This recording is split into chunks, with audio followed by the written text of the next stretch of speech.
Hello students, question number 8 from JEE Main 2022, 27 July, shift 1. The question is I is equal to pi by 4 से pi by 3 है 8 sin x minus sin 2x upon x dx. Then आपको बताना है कि इनमें से कौन सा सूटेबल ऑप्शन होगा. तो सबसे पहले तो मैं ऊपर वाले फंक्शन को अगर देखूँ तो ये क्या लिखा है एक बार इसको चेक करते हैं. इसको एफ एक्स में मानता हूँ कि F X is equal to है 8 sine X, 8 times sine X minus है साइन 2x. इसके नेचर के बारे में पता करते हैं तो मैं इसको डिफ्रेंशिएट करूँगा. तो F dash X is equal to आ जाएगा 8 कॉस एक्स एंड माइनस आएगा 2 साइन 2x का हो जाएगा कॉस 2x. इस तरीके से आ जाएगा. यहाँ से भी कुछ पता नहीं लग रहा तो हम क्या करेंगे, इसको डबल डेरिवेटिव लेंगे इसका.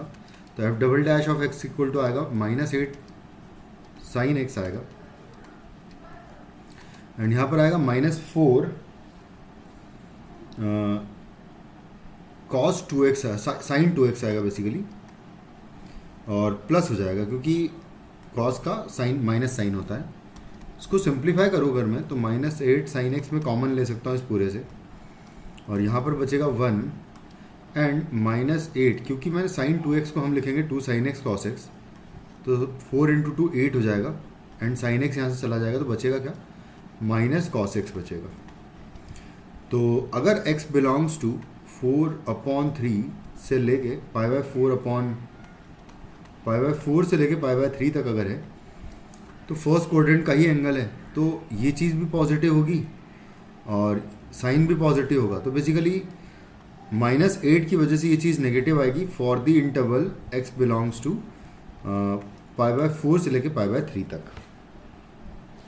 यानी कि एफ डैश एक्स जो है वो एक डिक्रीजिंग फंक्शन हुआ. और अगर एफ डैश एक्स अगर डिक्रीजिंग फंक्शन हुआ तो अगर मैं दोनों की बात करूं तो देखो कैसा रिलेशन आएगा. क्या अगर एफ डैश डिक्रीजिंग फंक्शन है तो एफ डैश एक्स की बात करें, है ना, क्योंकि डबल डेरिवेटिव उसका नेगेटिव आ रहा है, तो ये जिसका डिफरेंशिएशन है किसका है, एफ डैश का, ये डिक्रीजिंग फंक्शन हो जाएगा. तो यहाँ से मैं कह पाऊंगा कि एफ डैश एक्स जो है वो मैक्सिमम कहाँ पर आएगा, छोटी वैल्यू पर, मतलब कि पाई बाय 4 पर. तो एफ ऑफ पाई बाय 4 जो है ज़्यादा आएगा बजाय कि एफ ऑफ पाई बाय 3 के. इन दोनों को अगर कंपेयर करें तो मतलब एफ नहीं एफ डैश कर देते हैं क्योंकि एफ डैश को ही हम कंपेयर कर रहे हैं. तो एफ डैश जो है ना, एफ डैश एक्स जो है वो बेसिकली किसके बीच में रहेगा, F dash of pi by 3 से लेके F dash of pi by 4 के बीच में रहेगा. इन दोनों की वैल्यूज निकाल लेता हूँ मैं. तो F dash of pi by 3 अगर मैं यहाँ पर रखूँगा तो क्या आएगा, देखो यहाँ निकाल ही लेता हूँ मैं यहाँ पर रख के. तो ये हो जाएगा F dash of pi by 3 तो इक्वल टू आ जाएगा 8 cos pi by 3 minus 2 into cos 2 pi by 3 हो जाएगा बेसिकली. तो इस तरीके से आएगा. कॉस पाई बाय 3 का वैल्यू 1/2 होता है तो ये 4 हो जाएगा एंड माइनस माइनस प्लस कर देता हूँ मैं इसको. 2 इंटू माइनस 1/2 आएगा ना वैल्यू, तो यहाँ पर 1/2 कर देता हूँ क्योंकि कॉस 2 पाई बाय 3 नेगेटिव आएगा तो यहाँ पर पॉजिटिव भी कर दिया साथ में. तो ये बेसिकली 5 जो है आपको वैल्यू मिल रही है यहाँ से.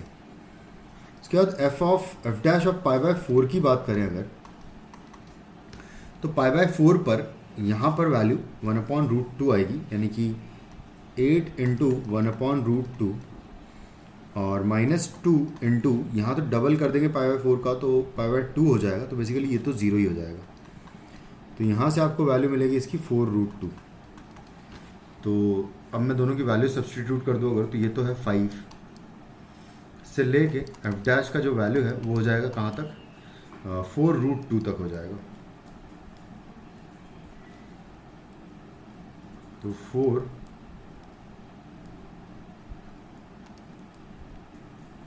4√2 यहाँ पर आ जाएगा. 4 में बाहर लिख देता हूँ, इसको मैं रफ कर देता हूँ बेसिकली. तो देखो एक सेकंड,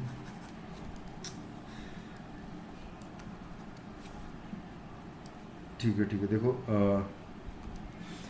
मैं इसको नेक्स्ट लाइन में लिख देता हूँ. काम करते हैं, है ना, इसको हटा देते हैं. यहाँ पर लिखा हुआ है 5 और लिखा हुआ है कि एफ डैश ऑफ एक्स है यहाँ पर, और यहाँ पर है 4√2.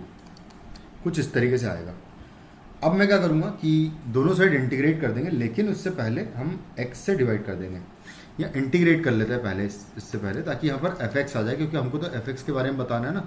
तो दोनों साइड हम इंटीग्रेट कर देंगे इस तरीके से, और इंटीग्रेट करेंगे अगर, तो यहाँ से हमें मिलेगा क्या, देखो यहाँ से आ जाएगा 5x आ जाएगा, यहाँ से आ जाएगा fx आ जाएगा integration of f dash x, और यहाँ से आएगा 4√2 टाइम्स x आ जाएगा। और इस इक्वेशन को फिर मैं, क्योंकि मुझे यहाँ पर fx अपॉन क्या लाना है, x लाना है, क्योंकि बेसिकली यहाँ पर नीचे x है ना fx के, इस वजह से। तो मैं क्या करूँगा कि सॉरी, यहाँ पर हम फिर से एक बार लिख लेते हैं इस पूरी चीज़ को। तो यहाँ पर देखो क्या लिखा हुआ है, ये